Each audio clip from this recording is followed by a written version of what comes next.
almost everything about my work is a way of counterbalancing Mm, the effects our culture has on our neurology, on the way we inhabit the body, the way we see the world around us. And every culture, in effect, presents a story about what it means to be human. And, as we suckle at our mother's breast, we take that story into our body. And there's a danger, the story is useful up to a certain age. And then there's a danger of mistaking the story for reality.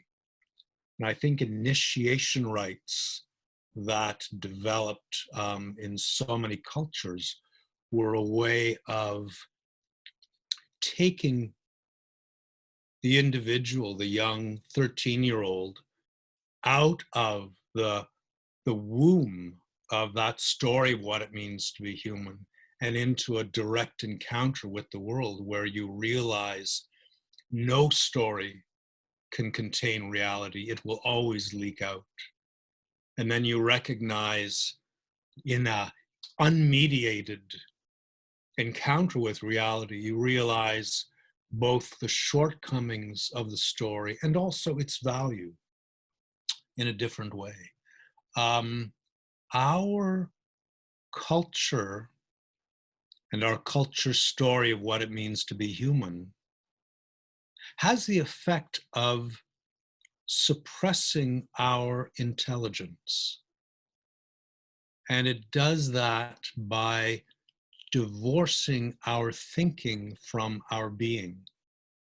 And we all carry a wound within us. We've been taught that we can think more clearly if we dull the information below the neck, all that white noise, and just isolate the thinking of the head and let the head go it alone.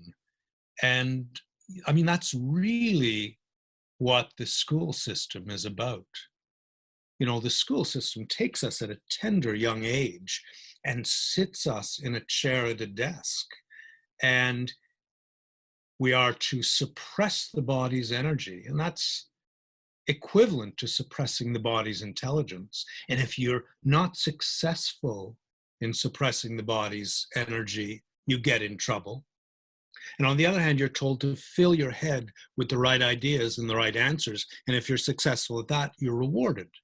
And, you take a child from the age of 5 to the age of 16 or 17 and and indoctrinate them in that way of thinking, and you end up with a culture that thinks in its head and misunderstands the nature of human intelligence.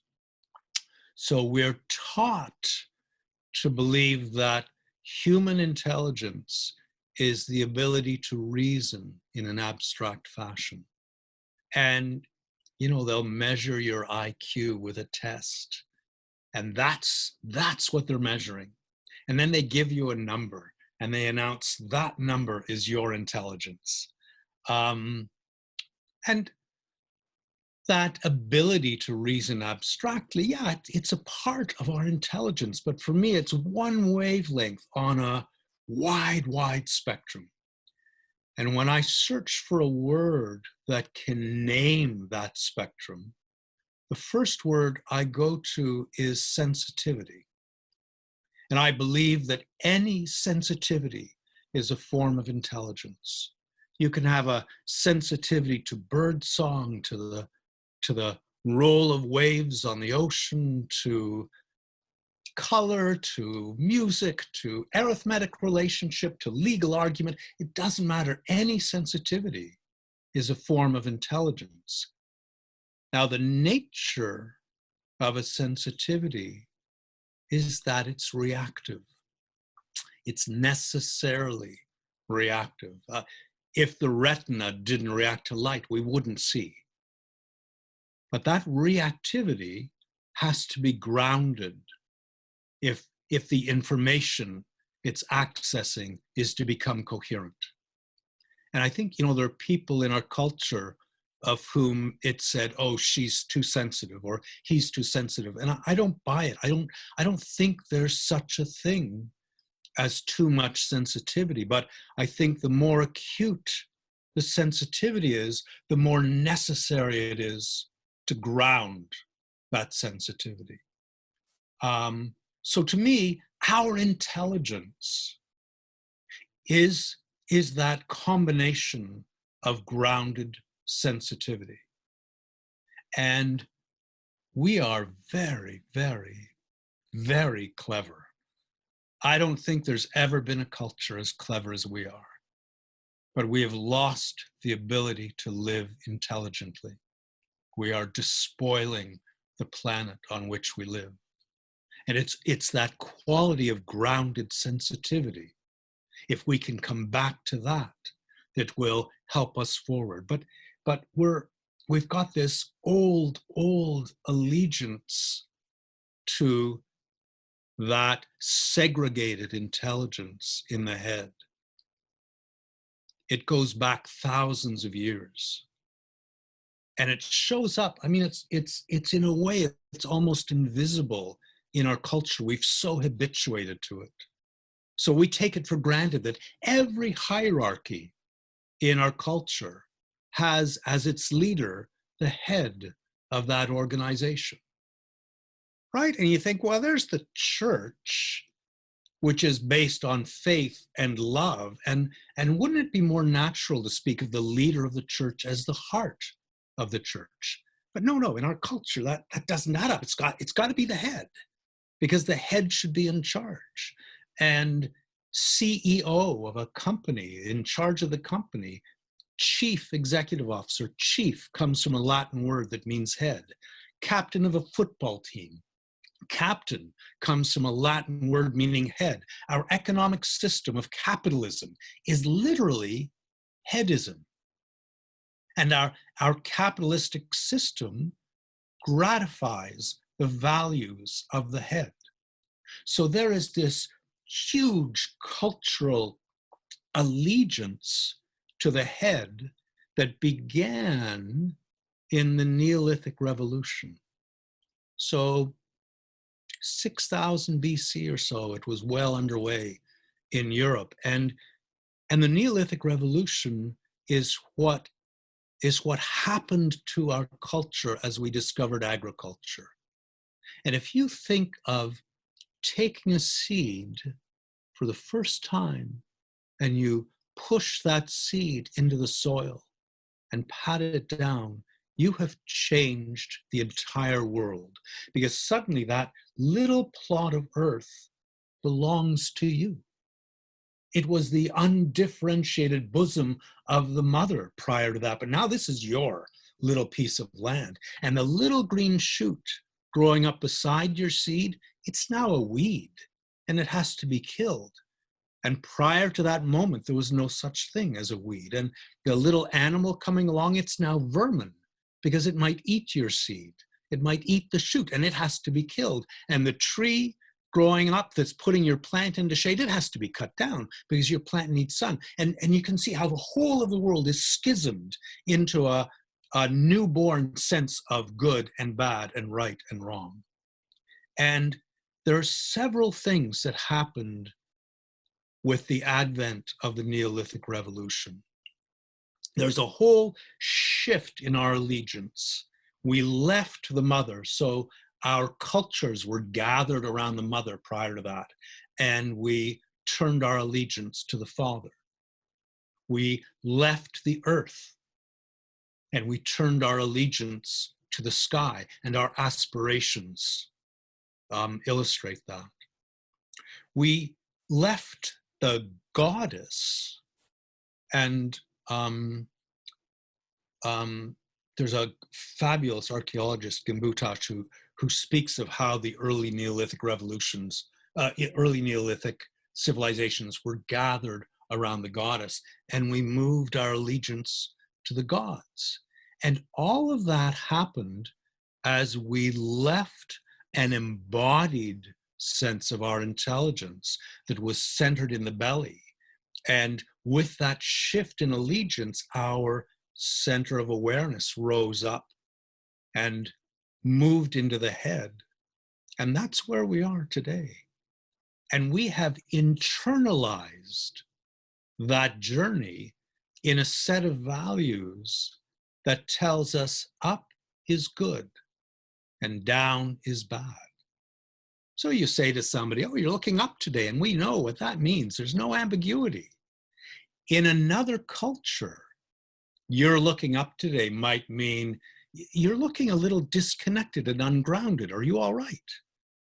And similarly, you might say to somebody, you're looking a little low, and we know what that means. Again, in another culture, that could mean you're looking at peace with yourself and at rest on the earth.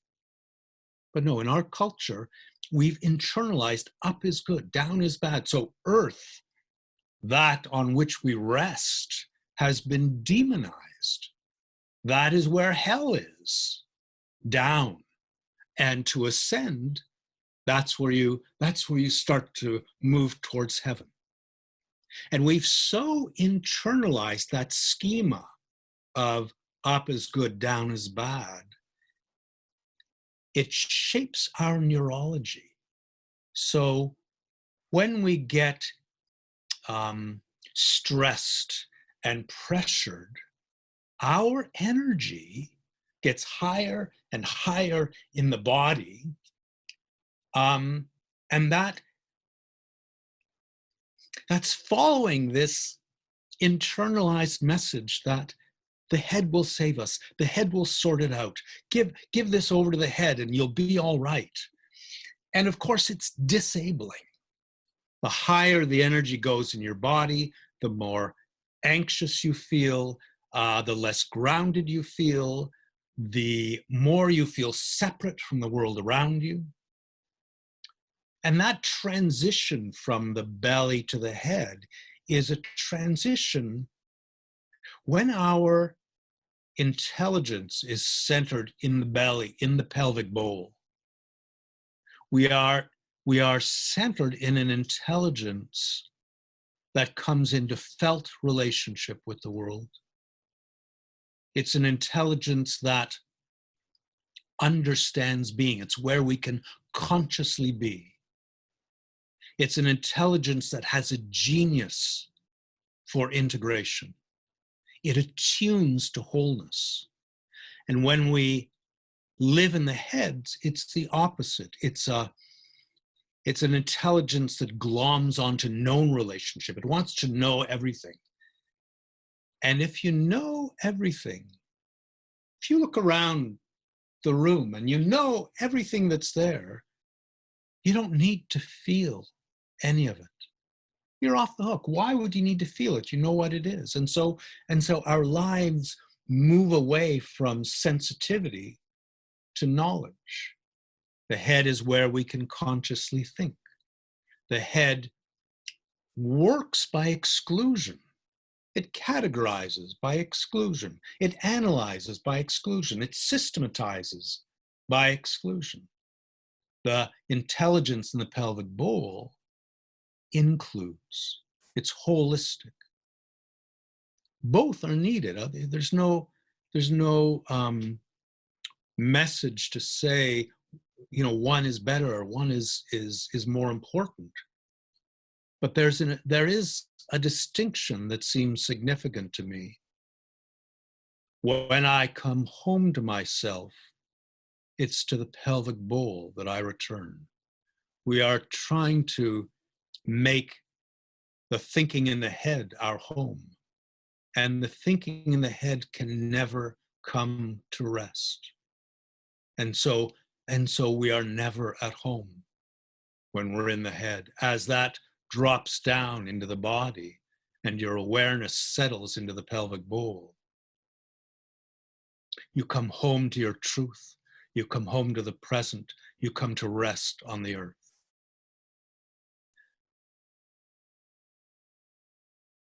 The tug of war that takes us up contracts our intelligence into a supervisory role that leaves us alone in the world and leaves us divided. So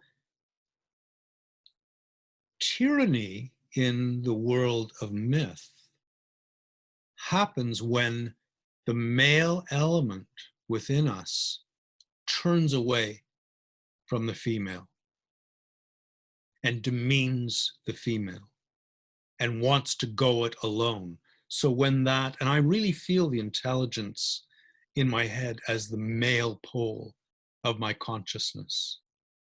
And when that male pole wants to go it alone, we inflict a tyranny on ourselves. We live in a divided state where the head knows what we should do, and it brings the body along. It enforces that agenda on the body, and the body becomes the servant of what the head knows should happen. Living in the head makes us feel alone in the world, which is a lie, because our reality is a continuum. There is nothing that happens in the cosmos that doesn't affect you now, here. You are held by the universe. You are known by the universe with a subtlety that is so far beyond the flap of a butterfly wing. There is no experience you have that is not shared. There's no experience you have that doesn't ripple into the world. But if you come to believe that you're alone, which is the exhortation of our culture, to say, essentially you're alone. That's how you're born, that's how you die. If you buy into that fantasy, then there is this line of dominoes that starts to fall inevitably.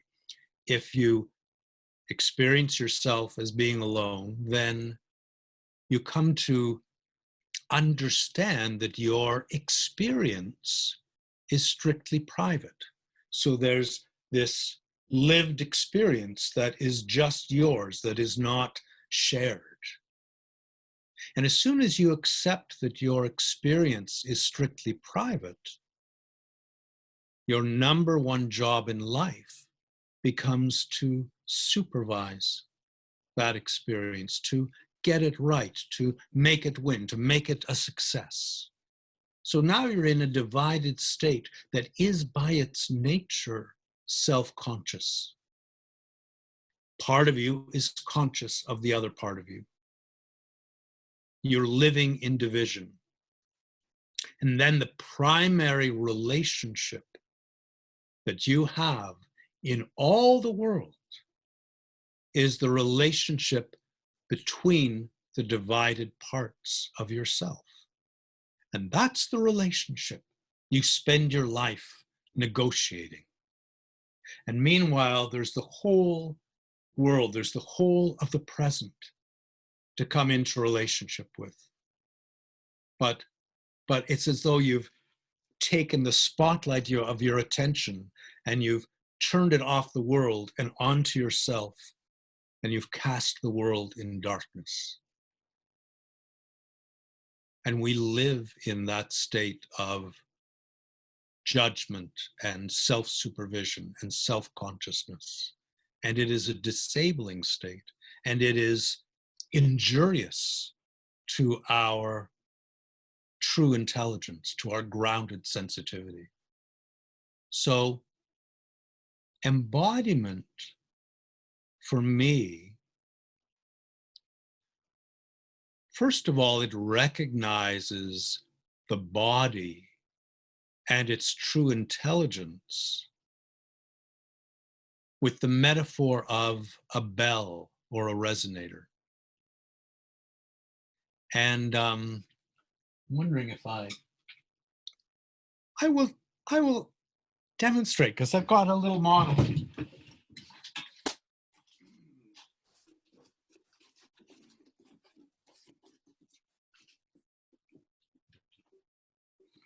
So, so here's how I feel and understand the body. This is actually, it's a crystal singing bowl, and it's gorgeous. And that is how I experience the body. And it is the spaciousness within the singing bowl that allows it to resonate. And it is resonating to the world around.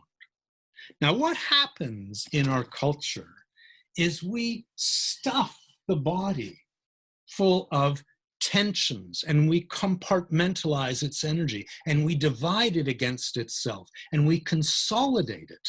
And so the present is going like this, and we don't even notice it. We don't even feel its subtle guidance. And so to me, the first work of embodiment is how to find within the body the consolidations, the shadows, the blocks, and integrate them to liberate the body once more into its natural spaciousness. And then, even as I speak by the bell, it rings. And the present is always, always, always coursing through your being. And so the body is a resonator. I really believe that's its true nature. Inner work is just the first step to embodiment, the work that discovers and integrates the shadows, the blocks, the cotton balls that are stuffed in the body. And as the body opens to the natural spaciousness of being, your attention moves from that stuck place of self-consciousness into a dilated awareness that is able to rest on the present. And as your awareness rests on the present, you discover its guidance. And its guidance is there in every moment, ready to help you take the next step.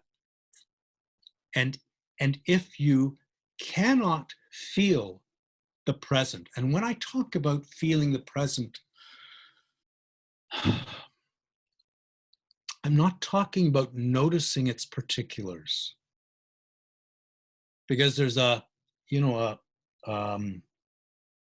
training that teaches us to sit in the head and notice the breath, and notice the wallpaper, and notice the carpet. Feeling the present is something different. You cannot feel the present as a whole until you feel the mystery that makes it whole. You cannot ever know the present. You can't know that mystery, but you can feel it. The whole of your being resonates to it. And so that quality of feeling the present is a very strange one for our culture, the quality of feeling the present in its wholeness. And if you're not feeling the present in its wholeness, you're not really feeling the present, because all it is wholeness. You can't partition the present. You can't divide it. It's innately whole. And so to feel the present in its wholeness, in my experience, is always to feel its guidance. And so embodiment is about recovering that spaciousness that once again recognizes the body as a resonator. And then it's about a certain surrender. And the nature of the surrender that enables us to move more deeply into embodiment is a surrender to a larger intelligence.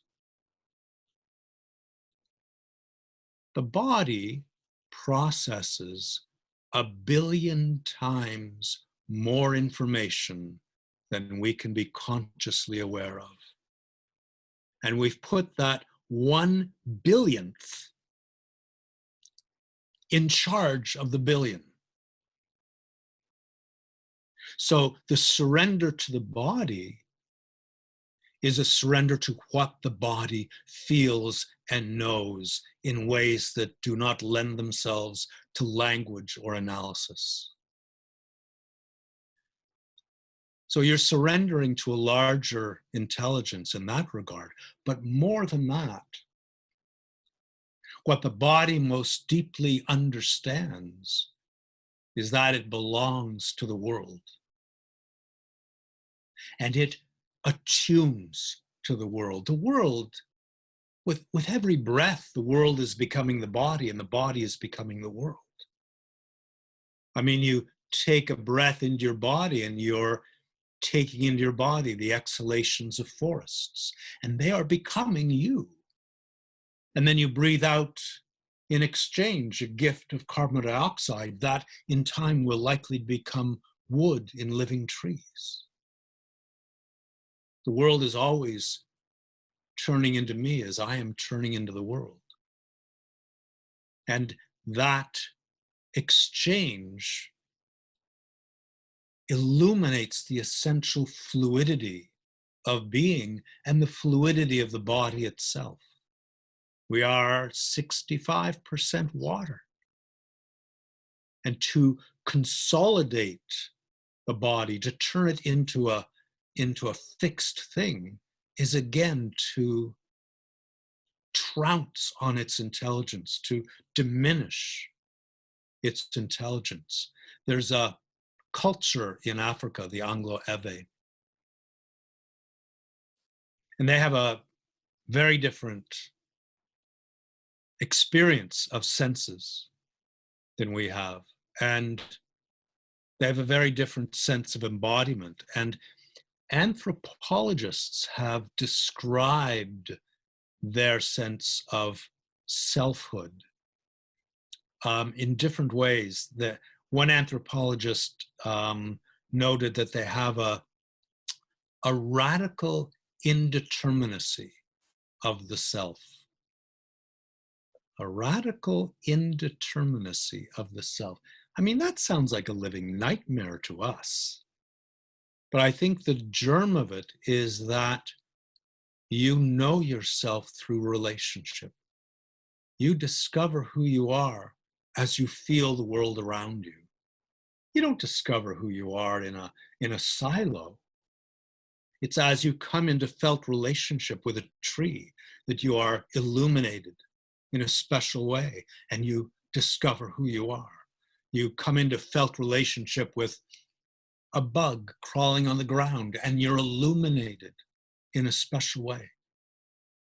So to establish a structure of the self that is impermeable is actually a bulwark against knowing, discovering who you are through the gift of relationship.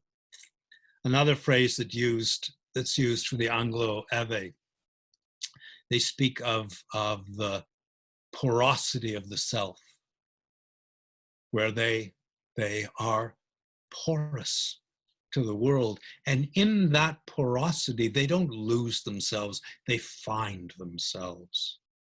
Because it's the truth of our relationship to the world that is always turning into us as we turn into it. And so the body, in its spaciousness, makes room for the world. And then the present is no longer felt as something outside of you or other than you. The present is felt within you. There is so much spaciousness in your being, and the world shimmers there and is known there even as it reveals you to yourself. So that quality of spaciousness, the quality of the body as a resonator, the quality of embodiment as a surrender to a larger intelligence.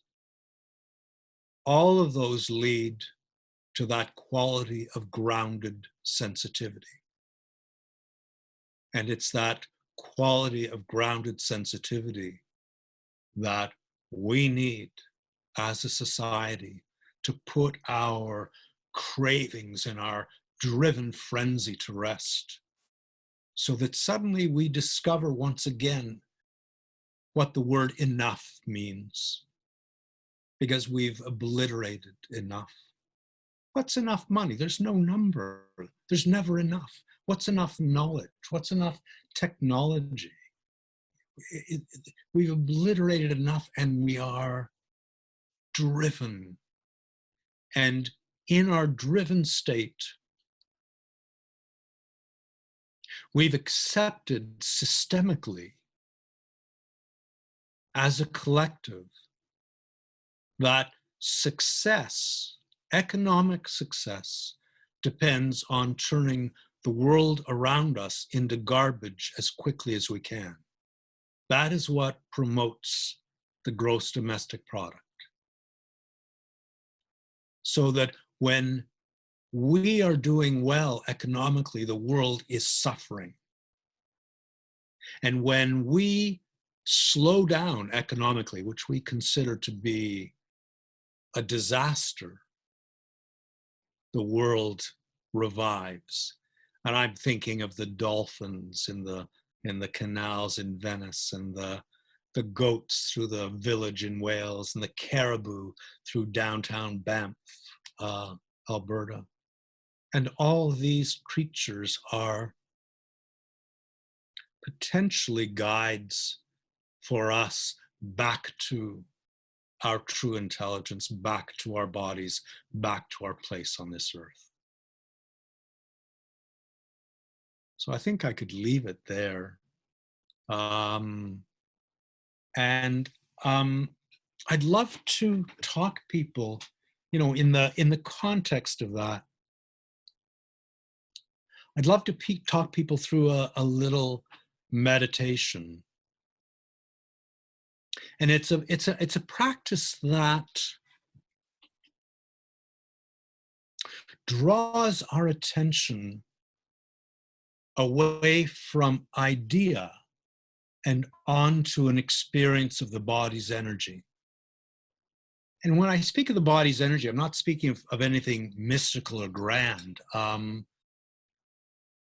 The body's energy is the energy of your thoughts, the energy of your being, the energy of your breath, and the energy of emotion as it shows up in the body. So I sometimes invite people to stand for this practice just because it helps with the metaphor. If you're comfortable standing, please feel free to, and if you'd rather sit, that's just fine as well. And let's begin by gently, gently bringing our attention onto the body's energy. And feel that realm of energy in all its diversity and all its specificity. You may feel the energy showing up in different ways. So there may be a little fuzzball of anxiety. And what I'd invite you to do is bring the whole of your awareness to it and feel it without judgment, without asking it in any way to change or be different. So I'd invite you to honor it fully. Locate it as specifically as you can. Feel its presence. And you may notice a little jitteriness of anxiety in your cells, that little fluttering, that undercurrent. And again, if that's there, if that little charge of anxiety is there, I'd invite you to just notice it as specifically as you can, to feel its presence without in any way asking it to be other than what it is.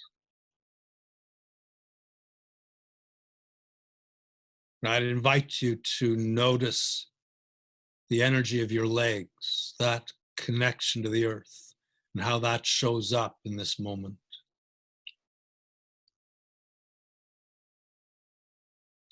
And notice the energy of your thoughts. So this is different from noticing the thoughts themselves. I'd invite you to notice the energy that drives the thoughts, the energy behind the thoughts. It's a little like peeking behind the curtain to discover the Wizard of Oz. And again, feel that energy. Honor it by feeling it as clearly, as specifically as you can. And you may notice all the little places in the body where the energy is a little stuck, a little caught, a little held. Again, as gently as you can, bring your awareness to that energy, to all those places, and honor them, locate them, feel them, honor them. So you open your awareness to the body's energy as you might open your eyes on a star field at night. And you feel it there in all its specificity. And then gently, gently give that energy permission to melt. And you feel that happening in the body. The energy melts and it begins to trickle down inside like water through pebbles.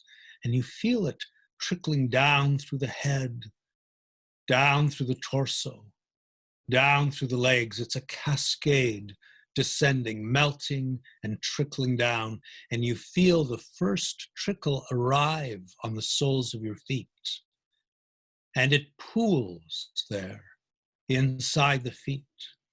And as the energy descends, those pools grow and rise inside the legs like a tide. And still you're noticing anywhere the energy is a little held, a little stuck. You give it permission to melt.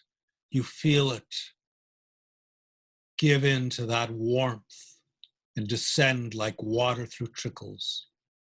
Down, down, down. And those pools rise inside the legs, eventually to the pelvic floor. And still you're bringing the love of your attention to any shadows, any held energy, any stuck places. And you feel that energy melt under the warmth of that attention and trickle down, and the cascade descends, descends, descends. And that fluid energy rises eventually to the top of the pelvic bowl. And just notice for a moment as the last few trickles descend, the spaciousness of your being above the pelvic bowl, like the spaciousness inside a bell. And be aware that there's room for all the world within your body, within your being. And then bring your awareness to that fluid energy in the legs and the pelvic bowl. And discover for yourself what it means to give that energy permission to come completely to rest. What's the risk involved in letting that energy come completely to rest? And it rests more deeply, and you feel the weight of it at rest on the soles of your feet. And it comes more deeply to rest, and you feel that energy join the earth. You feel it come to rest in the present. You feel it held by the present. And feel within your body that seeming paradox of the groundedness from the pelvic bowl down through the legs and into the earth. And that wide open sensitivity of the body above. And be aware that the sounds around you can pass through that spaciousness. And the groundedness below makes room for them all.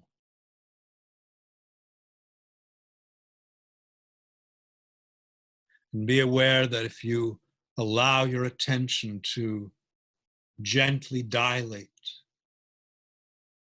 out into the world, from that place of grounded sensitivity, you can feel the present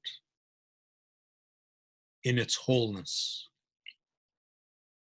transient and at rest. And you can feel yourself held by it in this specific place,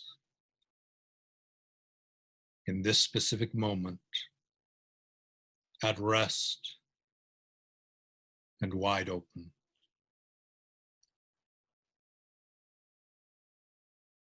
And be aware that you can return to this place of grounded sensitivity at any time. You can choose to notice your energy and give it permission to melt and come back down through the body to rest on the earth. And it's an exercise I call the trickle down.